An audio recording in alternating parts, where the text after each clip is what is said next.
témoignage parce que tu m'avais dit, Seigneur, que je serais un instrument que tu vas utiliser comme un témoin de ces choses, comme un porte-parole du ciel. Que cela soit ainsi. Au nom puissant du Seigneur Jésus-Christ. Amen. Bien-aimés, après avoir visité le séjour des morts, l'enfer et le paradis, je me suis retrouvé au trône en face du Seigneur. Mon étonnement est de savoir comment le Seigneur pouvait-il me parler du démon de la bière alors que nous parlions de la fin de temps et du jugement dernier. C'était impressionnant. Suivez comment cela s'est passé. Le Seigneur a commencé à me parler du ciel. Il m'a donné beaucoup d'enseignements sur les 4 êtres vivants. Et là, j'étais au trône. Puis, le Seigneur s'est transformé en un grand aigle. Et il m'a dit de monter sur son dos et de m'agripper sur ses ailes. Et c'est ce que je fis. Nous sommes arrivés quelque part où le Seigneur a commencé à me parler de la fin des temps et m'a fait voir l'endroit où se passera le jugement dernier. Tous les détails de ces témoignages sont dans notre compte YouTube. Il suffit de taper Messianique Vidéo et cliquer sur la toute première fenêtre où il y a ma photo derrière laquelle vous verrez une horloge. Bien-aimés dans le Seigneur, notre vol avec le Seigneur a continué. De là, nous avons pris une direction inconnue vers la forêt et j'ai vu un lion en train de marcher. Le Seigneur m'a posé une question. Que vois-tu, homme? J'ai répondu, un lion dans une forêt, Seigneur. Et le Seigneur qui réplique, les lions, c'est l'image de la royauté. Les lions, c'est l'image de la loi. C'est l'image du pouvoir que j'avais donné à Adam, l'homme que j'avais installé dans la forêt, au jardin d'Éden. Mais l'homme s'est laissé dominer par le pouvoir de la forêt. L'esprit de la forêt a fait un pacte avec les pasteurs et plusieurs missionnaires. Sitôt, les années de réveil ont commencé en 1863. Les pasteurs sont tombés, faisant un pacte avec l'esprit de la forêt sans s'en rendre compte. Et le Seigneur a continué à parler, il dit, l'esprit qui fut à la base de la chute des églises de réveil depuis 1863, c'est Dionysos, le démon du vin. Son rôle était d'induire les missionnaires dans les excès.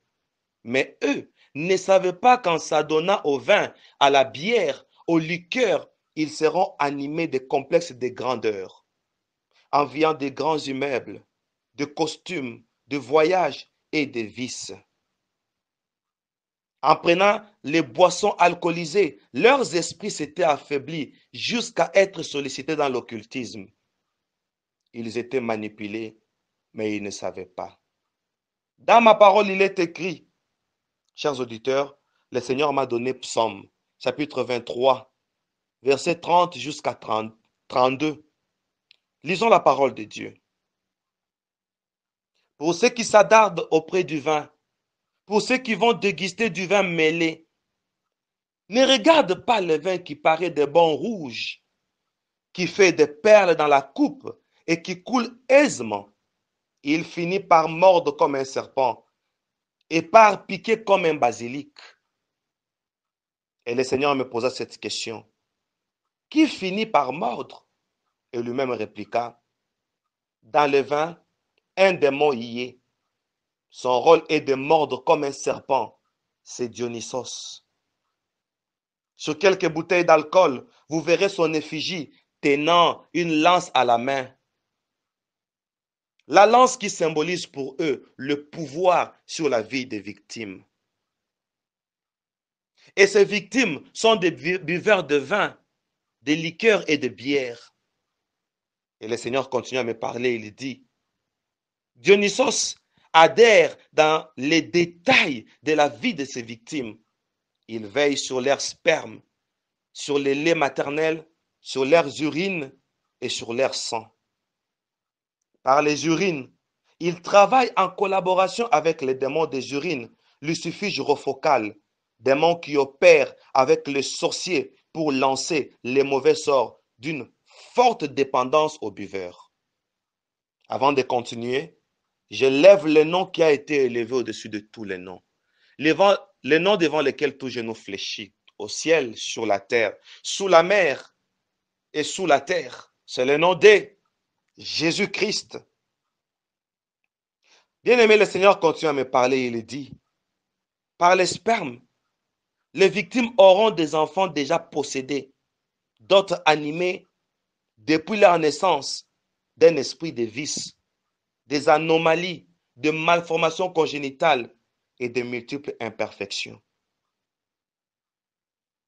Là, j'ai compris que prendre la bière, le whisky, le vin alcoolisé, c'est dangereux. Le Seigneur continue à parler, il me dit, par le lait maternel et le sang, le plan du diable est que les enfants grandissent avec une dose d'alcool pour perturber plusieurs métabolismes. Le diable s'est organisé pour transcender mystiquement les victimes pendant l'état d'ivresse. Sous l'effet maléfique, Dionysos place sur eux un esprit de débordement, une perte de pudeur et une exagération au-delà des limites. Pendant cette phase, plusieurs petits démons, appelés les satyres, entrent en jeu.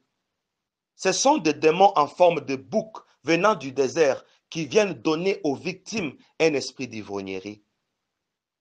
C'est à cause de ces démons, les satyres, qu'est sorti l'adage « qui a bu boira », pour dire qu'un simple contact avec le vin mêlé suffit pour être envoûté et continuer jusque dans la phase de l'ivresse. Même si on ne s'enivre pas le même jour, mais on est dans le processus, on finira par devenir ivre. Et le Seigneur qui continue à parler, il me dit, et là, nous sommes en train de planer sur une forêt. Oh mon Dieu. Et le Seigneur ajoute, il dit, il avait la forme de l'aigle. Attention, ce sont des démons qui ont écroulé la maison de Job, car ce fils aimait les fêtes. Au Seigneur. Le Seigneur ajoute, il dit, quand les pasteurs se sont donnés à la bière, ils n'ont pas su que le diable les possédait déjà. Le serpent a eu le pouvoir sur eux. Sur l'effigie de Dionysos, vous les verrez nus ou à moitié nus pour signifier qu'il est le démon du fantasme. C'est lui le démon de la pulsion sexuelle. C'est ainsi que vous verrez les pasteurs se livrer dans la vie sexuelle déréglée. À cause de ces démons de la végétation, vérifiez, vous verrez que ces pasteurs consomment du vin mêlé, c'est-à-dire alcoolisé. Seigneur. Et le Seigneur ajoute, il dit, c'est pourquoi vous verrez Dionysos assis sur une panthère, un âne ou un bouc. Ce sont les trois démons qui l'assistent. Et le Seigneur commence à me spécifier. La panthère représente les démons de l'agressivité qui caractérisent les buveurs. L'âne représente les démons de l'oubli pour pousser aux buveurs à oublier leurs partenaires conjugaux, pour pousser aux buveurs à oublier leur budget, pour pousser aux buveurs à oublier leurs responsabilités. Et le Seigneur m'a dit, dis au monde entier, le monde du vin, c'est un monde aphrodisiaque.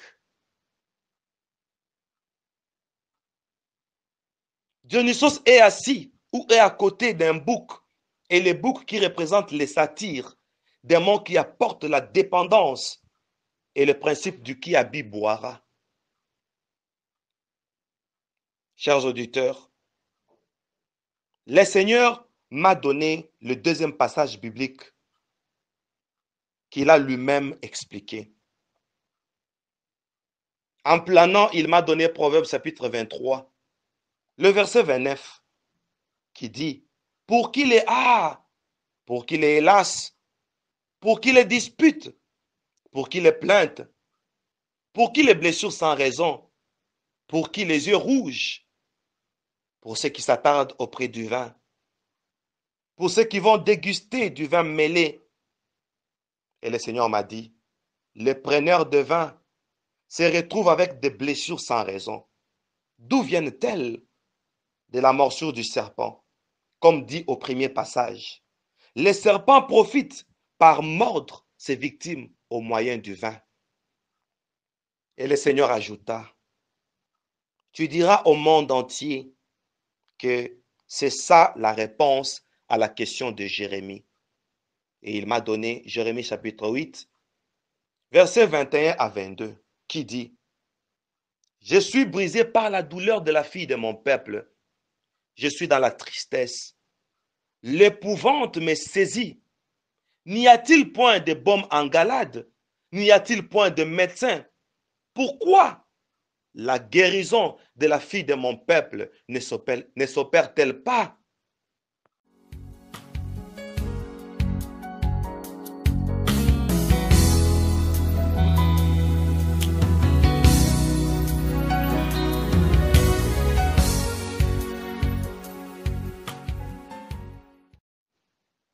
Bien-aimé dans le Seigneur, après cela, il m'a été donné Jérémie chapitre 15, verset 18, qui dit, pourquoi ma souffrance est-elle continuelle?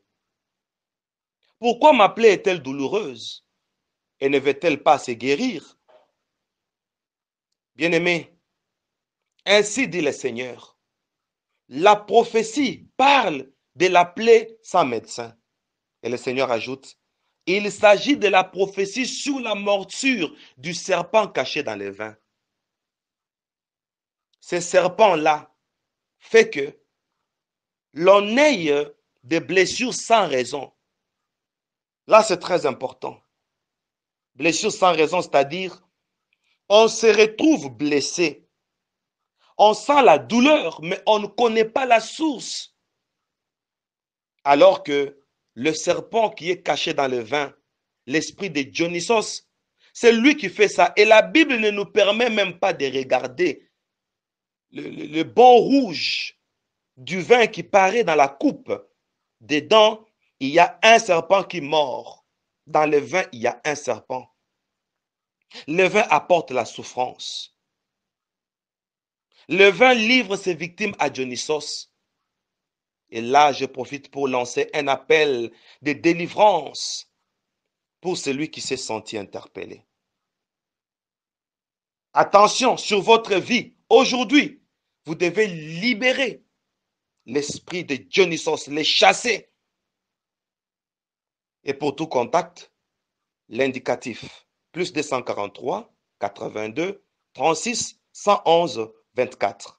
Là, c'est le numéro direct du berger Moïse Lushiku Malou. Que ce témoignage apporte beaucoup de bénédictions et de délivrance. À tous ceux-là qui sont victimes de Dionysos, tous ceux-là qui sont victimes du vin, des boissons alcoolisées, et tout pasteur qui m'entend et qui prend du vin, aujourd'hui c'est votre jour de délivrance. Là où vous êtes, la Bible déclare